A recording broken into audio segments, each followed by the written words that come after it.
Good morning everyone, welcome to Sea Life Sydney Aquarium. My name's Dakota, with me today is Ali. And today you guys get the pretty exciting chance to see our shark feed. Now we are currently in Shark Valley, so this is a temperate tank. And of course by the name we do have lots and lots of shark species in here. Now in the tank we do have Rob and Hope, and above us right now is Big Mouth. So you would have just seen Big Mouth taking a massive bonito, and she's gonna gobble that all up. You can see her going back over the top of the tunnel now. Now Big Mouth is a smooth ray. So the smooth ray is actually the largest stingray species in the world, and they can actually grow up to 350 kilos and can actually get to the size of a queen size mattress, which is really, really cool. Big Mouth, so she's just kind of circled back now, she is actually the size of a queen size mattress and is also one of the largest smooth rays kept in human care around the whole entire world. Now she came to us from Manly Sea Life Sanctuary, and she was actually brought into human care in the 80s. So you can see Rob is just trying to feed her that bonito, but she's just going to slow down, turn around and try and get that food again. Now you can see the size comparison between both Big Mouth and Rob. So they're going to be feeding her loads of different fish, such as bonito, as well as slimy, yellowtail, and maybe the occasional mullet if they do get that out for her. Now you can see guys, Rob is just heading over now to feed one of our wobbegong sharks. So the wobbegong is actually a pretty cool species. The one he is feeding now, his name is Tassel, so hopefully you guys can get a look at that. But the wobbegong species, if you can have a look, they have all of these little tassels around their head, around their mouth, around the side of their face, and these are known as barbels. Now they actually use these kind of like a lure to bring in any of their prey. They are an ambush predator, so they'll just wait on the bottom.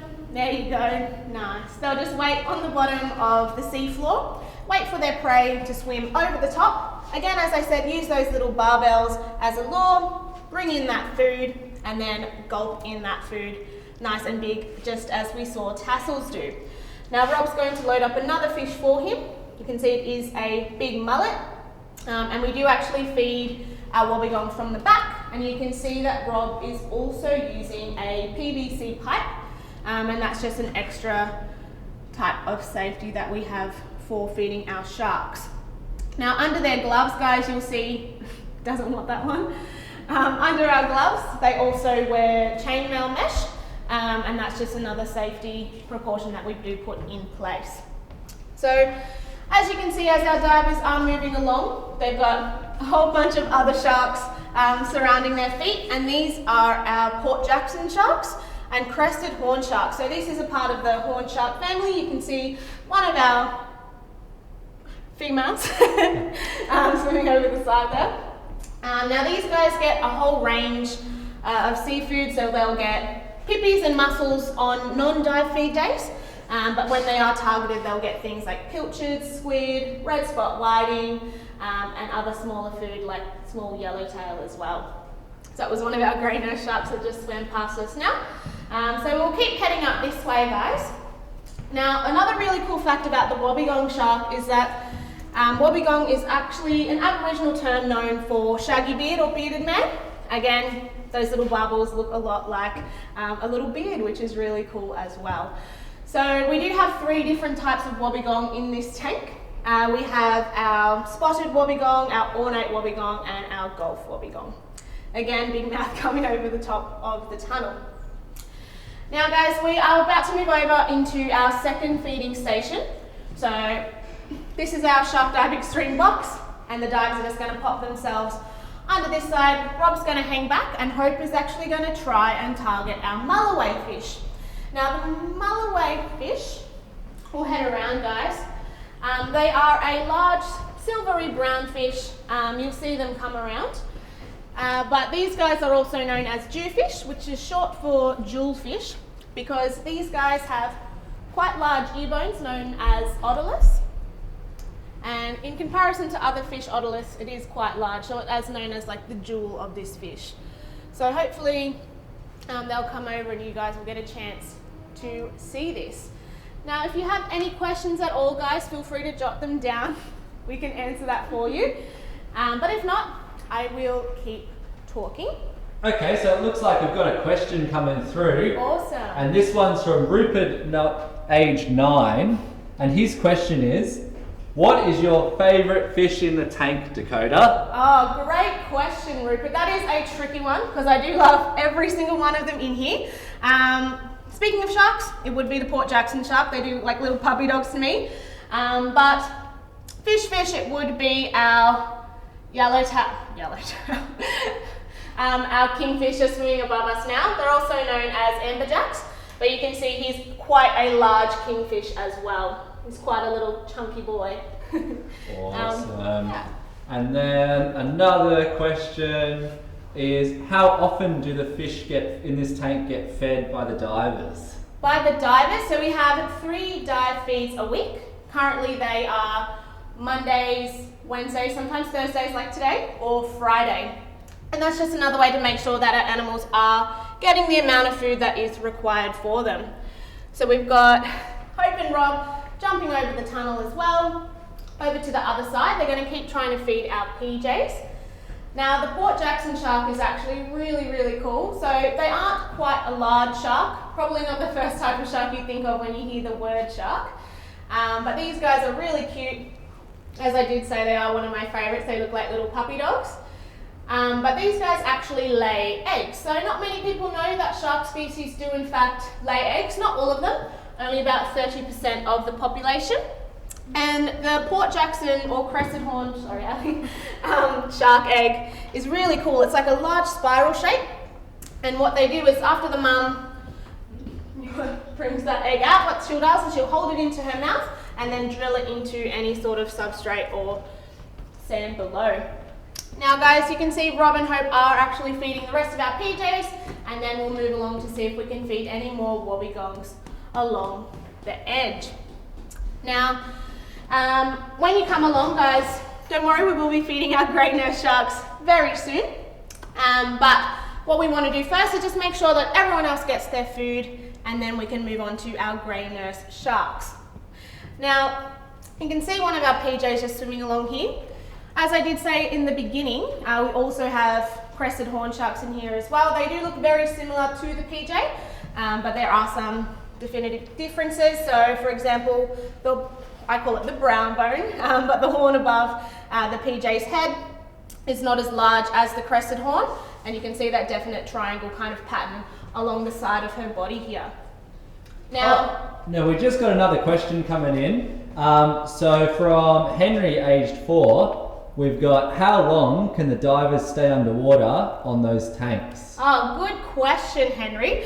So usually we stay in the water for about 90 minutes, so an hour and a half. But we do have watchers like Ali here, and she'll just constantly make sure that our divers' air is not running low. If they do run low to around 50 bar, we do make sure that we have a secondary tank set up for both divers, and then they can swap around those tanks if need be. That's definitely likely for a diver named Rob Townsend who's in there at the moment.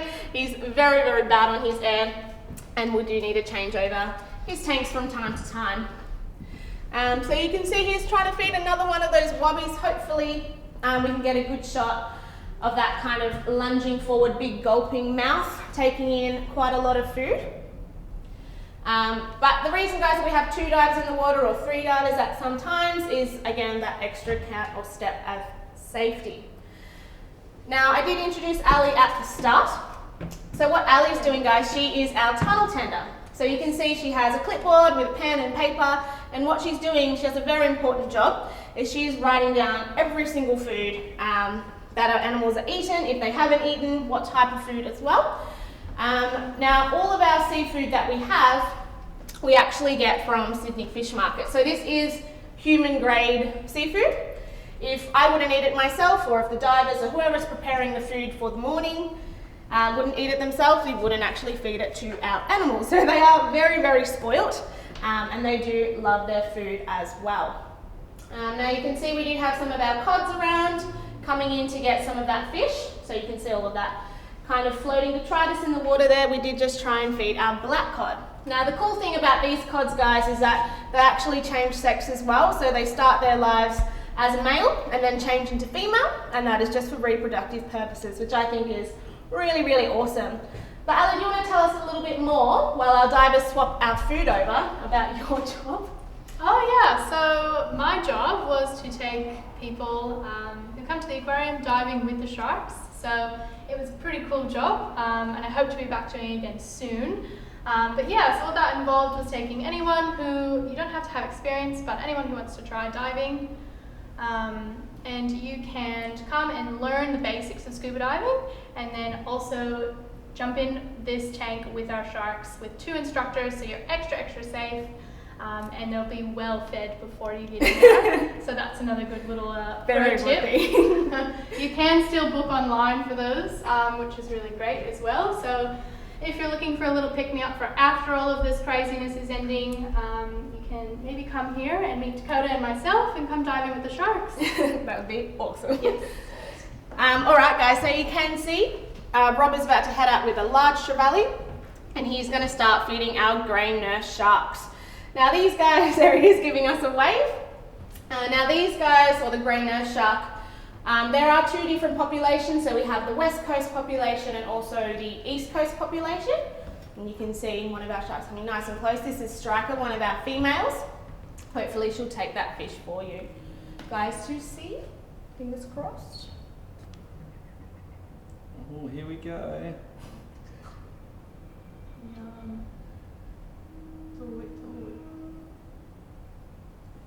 So why is he shaking the fish, Dakota? So basically guys, if you have a look at a shark's nose, you can see all of these little black dots. And those little black dots, they kind of look like freckles, but they are jelly-filled pores. They are electroreceptors, also known as ampullae of Lorenzini, and what these actually do can pick up movement, so like any sort of electronic pulses in the water, heartbeats, muscle movement, things like that. So that movement is actually stimulating those sensors in hopes that she will eat. Now it is normal for these guys not to eat that much. They don't need to eat quite a lot actually. It is on average that they'll eat roughly maybe 2 fish a week, if that. But these guys are a super cool species. So he is trying Striker again. She doesn't look too interested. She might come back around, hopefully. And you guys will get a chance to see that. So we do actually have 5 grey nurse in here. So we have our 2 females, Striker and Mary Lou, and we also have our 3 males. So we have Murdoch, Napoleon and Trio. And we've got a little wobbegong coming up to say hi as well. Now, as I was saying before guys, there are 2 different populations. So we've got around Australia, so we've got the West Coast population and the East Coast population. So the West Coast population is vulnerable, whereas the East Coast is actually endangered or highly critically endangered, and this is actually due to them actually being hunted quite a lot in the 70s and 80s, and that is because of their appearance. So as you can see, a lot of people, when they do come through outdoors, these sharks do tend to look a little bit scary, but they are actually known as the Labradors of the sea because they are super duper docile. They are very cool. Now these guys also go through up to 30,000 teeth in their life, which is really cool. So we have a little shark tooth down here for you guys to see as well. So you can see it here, just in my hands there. So this is a grey nurse tooth. You can see it is long and needle-like, which is perfect for their type of diet. So they're like really slimy fish or large fish, and those long teeth can actually pin into that prey. Whereas other sharks like our Port Jacksons in here, they actually have little grinding plates. As they get older, the sharpness of their teeth actually dulls down because it just changes their diet as, again, they get older. So when they're younger, the Port Jacksons or the crested horns, they'll eat softer foods such as like squid and little fish, and then as they get older, to adapt to those grinding plates, they'll actually eat bivalves such as mussels or pippies and things like that as well, and smaller crustaceans, which is really cool. But you can see Hope is keeping a very good eye out for Rob, being his little backup. So hopefully he'll get one of these boys to come over and take a big chunk of food. But again, as I was saying, they're not too interested. Trio may do another loop, but again, it really just depends on the day. Now, you might be wondering how we tell our sharks apart as well. That is a pretty tricky thing when you are first looking at them. But obviously the easiest way to define our two sexes are their sexual organs. So you can see Trio above us. No, Mary Lou doesn't want to eat. He has those,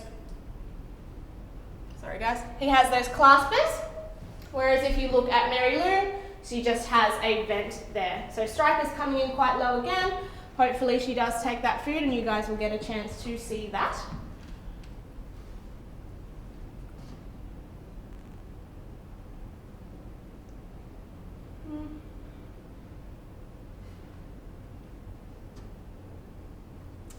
I have a question. Yes.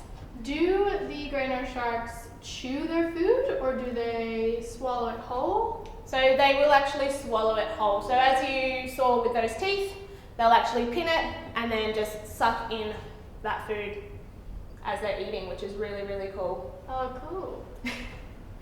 Now, going back to how we tell them apart, each shark also has their own little different kind of markings that we go off as well. So with the females, Striker has quite a downward turned nose, and it has a few more markings along the side of her body, whereas Mary Lou is a little bit smaller than Striker and has an upward turned nose as well, which is really cool. Hopefully I can, oh, there's Mary Lou coming towards Rob now. We can kind of tell if they're interested in feeding or not. So when they do come over, usually if they're interested, they'll come in quite low. But if they are just doing their lap and they're not interested, they'll kind of turn their nose up prior to feeding or getting offered food anyway, which is kind of a cool tell for us too. Now when it comes to the boys, again we do have three. So we have Murdoch, Trio and Napoleon. So Napoleon's our longest shark that we have out of all of the sharks in here. He also has markings along his caudal fin, which is the tail. And then we have Trio. So Trio actually has a little freckle under his left pec fin, which is really cool, and that can tell us apart. And then there's Murdoch, who is our smallest male. So Murdoch is around 13 years of age, and he is really cute. He's quite small, especially in comparison to Striker, who's roughly 40 years old and weighs around 200 kilos. Or again, Murdoch weighs around 110. Awesome. Well, that might wrap it up for this afternoon. But thank you very much for our little chat. Thanks, guys. If you had a good time, feel free to come and check us out once we're open again. And thank you for tuning in today. Yeah, thank you so much. We might just watch this one last fish, and then if they don't eat after this, then we'll get out and start cleaning the tank for them. Awesome, thank you very much. And thanks Panasonic for the awesome camera.